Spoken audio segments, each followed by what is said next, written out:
Hello everyone, मैं self doctor दीदी कपूर और आज हम बात करेंगे एक बहुत ही इंपॉर्टेंट और बहुत ही कॉमन प्रॉब्लम के बारे में which is low back pain. Low back pain के यूजुअली जो कॉमन सिम्टम्स हैं वो इंक्लूड करते हैं pain, stiffness, deformity, paraesthesia, radiculopathy, numbness and weakness in lower limbs. जब भी हम इसका रीजन फाइंड आउट करने की कोशिश करते हैं तो मोड ऑफ ऑनसेट बहुत जरूरी हो जाता है। Mode of onset sudden, sharp और लोकलाइज्ड भी हो सकता है या फिर क्रॉनिक, ग्रेजुअल और रेडिएटिंग भी हो सकता है। आज का ये वीडियो आप लास्ट तक देखें। इस वीडियो को लास्ट तक देखने के बाद आप ये जान पाएंगे कि लो बैक पेन के मल्टीपल रीजंस क्या हो सकते हैं और किन कंडीशंस में कौन सी एक्सरसाइजेस करनी चाहिए और कौन सी एक्सरसाइजेस अवॉइड करनी चाहिए। इस वीडियो में मैं एक छोटा सा आइडिया आपको एक्सरसाइजेस के बारे में, डूज एंड डोंट्स के बारे में दूंगी, लेकिन आगे आने वाली लो बैक सीरीज में हम हर कंडीशन को, हर लो बैक पेन के रीजन को डिटेल में डिस्कस करेंगे। किन्हीं भी दो पेशेंट्स में जो कि लो बैक पेन से सफर कर रहे हैं, ये पॉसिबल है कि रीजंस अलग अलग हों लो बैक पेन के, और इन्हीं लो बैक पेन के अलग अलग रीजंस के ऊपर डिपेंड करता है इनका ट्रीटमेंट। जिस तरह से हम एग्जाम्पल लेते हैं कि स्लिप डिस्क का और फेसेट जॉइंट आर्थ्रोपैथी का दोनों का ट्रीटमेंट अलग अलग है। अगर हम इसमें ऑपोजिट एक्सरसाइजेस कर लेते हैं तो प्रॉब्लम घटने की बजाय और ज्यादा वर्स हो जाती है।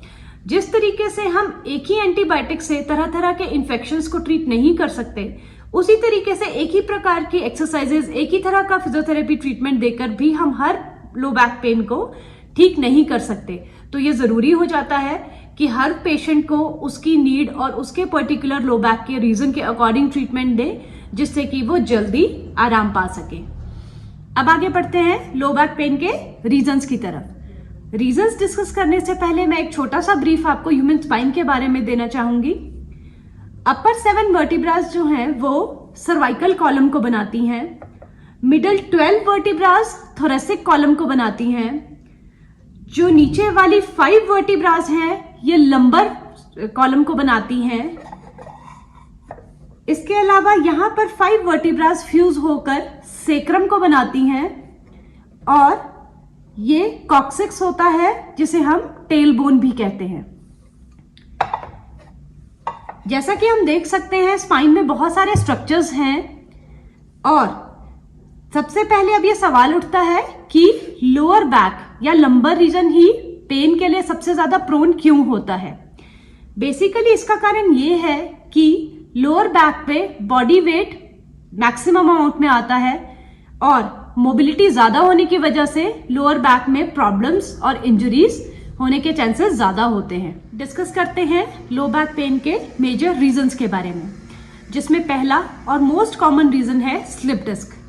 जैसा कि आप ऑब्जर्व कर पा रहे हैं, 2 वर्टिब्रास के बीच में एक डिस्क की प्रेजेंस रहती है जिसपे अनड्यू और अनइवन प्रेशर लगने के कारण डिस्क हर्निएशन में जा सकती है।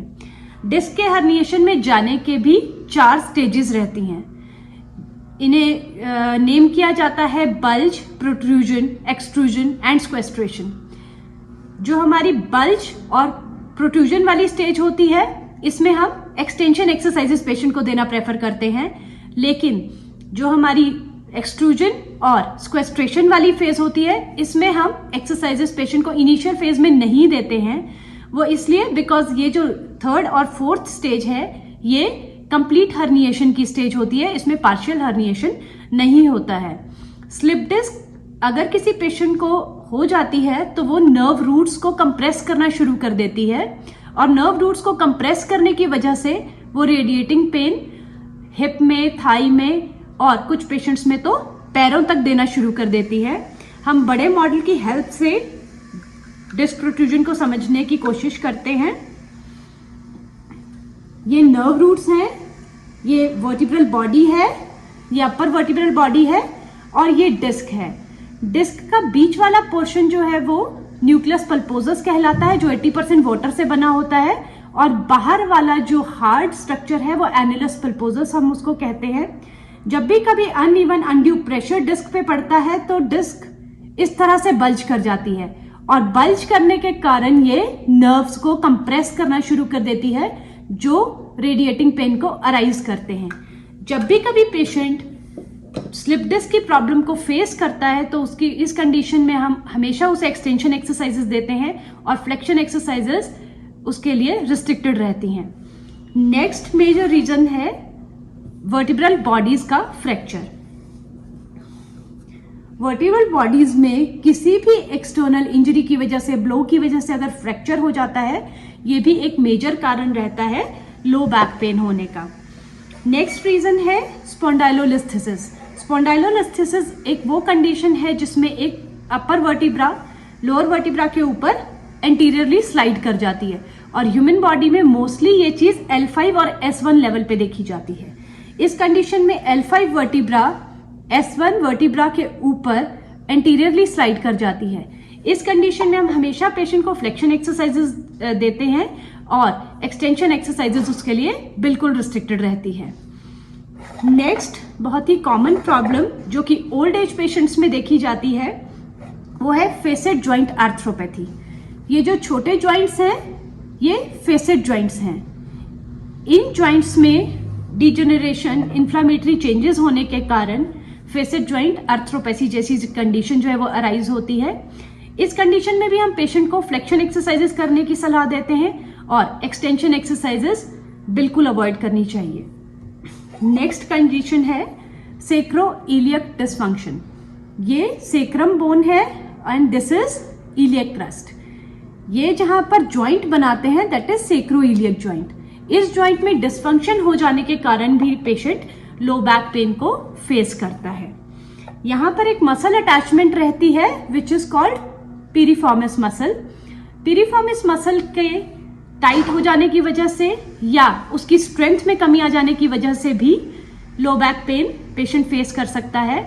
ऐसी कंडीशन में हमें पिरिफॉर्मिस की स्ट्रेचिंग एक्सरसाइजेस या strengthening exercises according to condition देनी चाहिए, जिससे वो जल्दी रिकवर कर जाता है और उसको फ्यूचर में दोबारा से लो बैक पेन को फेस नहीं करना पड़ता।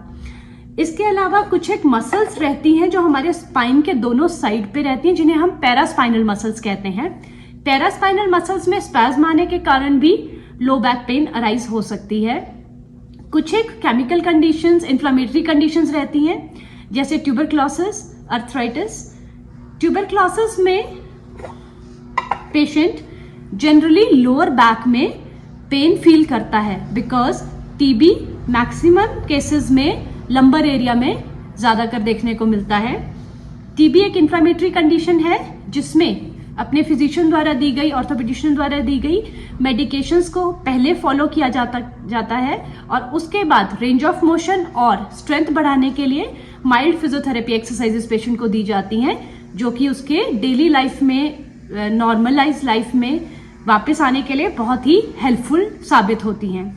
इसके अलावा एंकाइलोजिंग स्पॉन्डिलोसिस एक कंडीशन होती है जिसमें स्पाइन, वर्टिब्रल बॉडीज, स्पाइन के आसपास के लिगामेंट्स और सॉफ्ट टिश्यूज कैल्सिफिकेशन में चले जाते हैं। इस कंडीशन को हम एंथिसोपैथी भी कहते हैं। इस कंडीशन में रेंज ऑफ मोशन रिस्ट्रिक्ट हो जाती है, स्पाइन का लॉर्डोटिक कर्वेचर भी लॉस हो जाता है और स्पाइन बिल्कुल सीधी हो जाती है, एकदम बैम्बू की तरह। इसलिए इस कंडीशन को बैम्बू स्पाइन भी कहा जाता है। इस कंडीशन में मॉर्निंग स्टिफनेस की कंप्लेंट पेशेंट मैक्सिमम टाइम करते हैं। इस कंडीशन में भी पहले मेडिकेशंस पेशेंट की चलती हैं और उसके बाद flexibility, mobility and range of motion को बढ़ाने के लिए फिजियोथेरेपी एक्सरसाइजेस की गाइडेंस पेशेंट को दी जाती है। इसके अलावा यहाँ एंटीरियर पोर्शन में कुछ एक ऑर्गन्स की प्रेजेंस होती है जैसे intestines, liver, pancreas, stomach etcetera. इन सॉफ्ट टिश्यूज में या इन ऑर्गन्स में कोई प्रॉब्लम आने के कारण भी पेन बैक में रेडिएट कर सकती है, जो कि बहुत जरूरी है डायग्नोज में रूल आउट करना बिफोर ट्रीटिंग द पेशेंट। कुछ पेशेंट्स में यूरिनरी रिटेंशन या यूरिनरी इनकंटिन्यूएंस की प्रॉब्लम देखने को मिलती है लो बैक पेन के साथ में। ऐसी कंडीशंस में पेशेंट का जो cauda equina means last part of spinal nerves, उसमें कंप्रेशन कॉज होने के कारण ये कंडीशन अराइज होती है। स्पाइनल पोस्चरल प्रॉब्लम्स रहती हैं जैसे काइफोसिस, स्कोलियोसिस, लॉर्डोसिस एक्सेट्रा। इनमें भी पेशेंट बैक पेन फील करता है। which is again to be ruled out before treating the patient. I hope आपको ये वीडियो इंफॉर्मेटिव लगा होगा। इस वीडियो की इंफॉर्मेशन से आप कुछ हद तक पहचान पाएंगे कि आपका बैक पेन का कारण क्या है। अगर आपको वीडियो पसंद आया तो please do like and subscribe my channel. Bell icon को जरूर प्रेस कर दीजिएगा and stay tuned for further health videos. Thank you.